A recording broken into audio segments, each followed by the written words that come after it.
I wanted to chime in on the news that has been going around for the last few days about Donald Trump is going to sign an executive order on HBCUs. And I've looked at a couple of articles, and the title would make you believe that Donald Trump has something in the work to help out historically black colleges and universities. But nowhere in these articles do I actually see a quote where Donald Trump says that he's going to or is in the process of writing this executive order.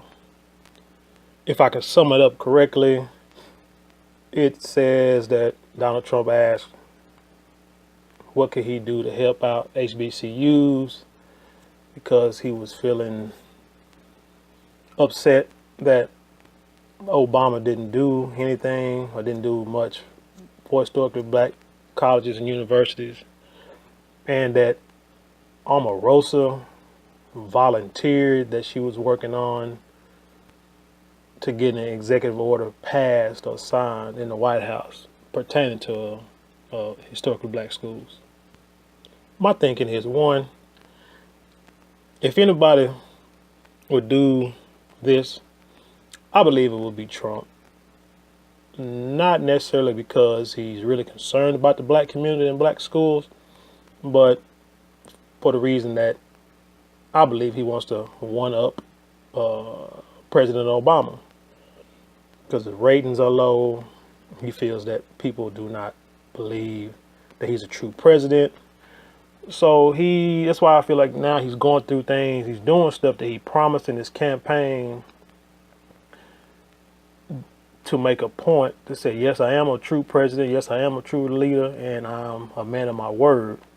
So now, with this, he's saying, oh, Obama neglected his own people. Well, I've already said I was going to send in troops to Chicago to stop all this violence if they can't do it themselves. So now, since Obama didn't do it, so now, since the HBCUs are going through problems, I'm going to help them too, and I'm going to get the black vote on my side. Then I have to turn to us and our way of thinking and wonder. I mean, I know it's a news story, but I'm wondering, what do we expect from all of this? The majority of the black community supposedly does not like Trump, President Trump. So do we expect him to follow through with this, or do we expect him to lie about it? But I can't help to think that this situation here is one of the reasons I believe that we as a people just like being mad at someone, no matter what. And we want to blame other people for us not doing what we need to do.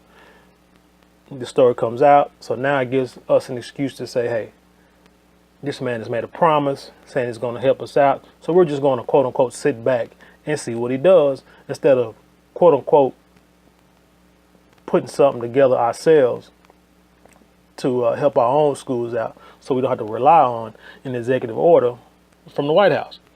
But understand this: people are more willing to help you if you are helping yourself, which is better than them enabling you because you won't do for yourself.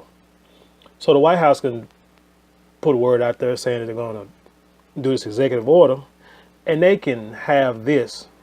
They can spend this for the next 4 years until the next election, and then say, oh, we have it in place, we have it already, we're about to sign it, and then you go back and then all these black people go back and vote for Trump. And then for the next 4 years, you can say that things are still in the works, and we almost completed it. By that time, he's served his 2 terms, and you've done the same things that we've been doing for the last however many years with the Democratic Party. But I don't want to dwell on that aspect of this story. I always want to bring it back to us, and what we can do, simple steps that we can take to help ourselves. Number one, understand that there are approximately a little bit more than 40 million African American citizens in this country.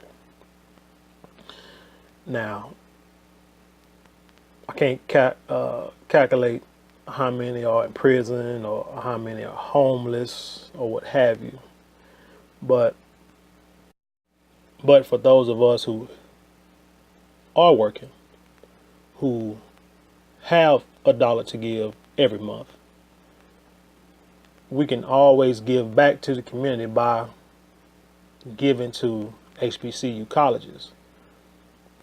Even if everyone gives $1 per person in your house, you can get it for a year, or you can give it every month. You're talking millions of dollars going to these schools to help keep them afloat and running like they should be. But then you may ask, what if I give to these HBCUs and they misappropriate the funds and things of that nature? Well, then you just cut them off. I mean, just because it's a black organization doesn't mean you just have to give no matter what. You know, you're not obligated to do anything for anybody, but you should first help out your own people. So if they don't want to do right, you cut the water off, you go to the next one. I promise you, you take your money from some people, they will find a way to correct the problems in order to get the funds back.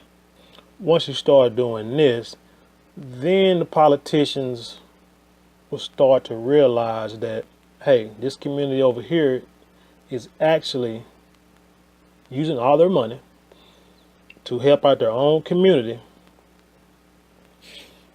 as if they don't need us. It's like in a relationship, if you're in a relationship and you make a person believe that you don't need them for anything, that you can take care of yourself, they're either going to step away or they're going to work even harder to try to keep you and correct their actions. So if we're out here supporting our own schools, and then the Republican Party or the White House comes and say, hey, we would like to help you guys be able to see you're doing something good, we'd like to help you, then we can go back and say, well, we really don't need you. You can help if you want, but we don't technically do not need your assistance. We appreciate it, but if you do give it to us, that's great. And if you don't, it doesn't matter, because we're being self-sufficient anyway. But I don't want to drag this on too long and just keep rambling. So I'm just going to say, let's not wait on this or look for this executive order to actually be put in place. If it is, that's fine. If it's not, that should be fine too. What we need to do is take that $1, like $5, $1 a month, $1 a year, whatever, and $5 a month, $5 a year. Find HBCU and donate. Let's keep these schools afloat.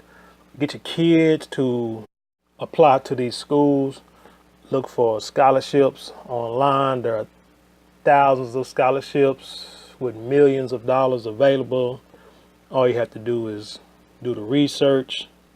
And let's rebuild our community from the ground up. Started off with education and ended with more black-owned businesses and true communities where we all live together, shop together, work together, like a lot of these ethnicities and nationalities do already in the borders of this country. That's all I have for now. Click on the link below, hit the subscribe button, comment, like it, share it on Facebook, Twitter, and any other social media sites that you're a part of. Text it out, email it out. And until next time, peace.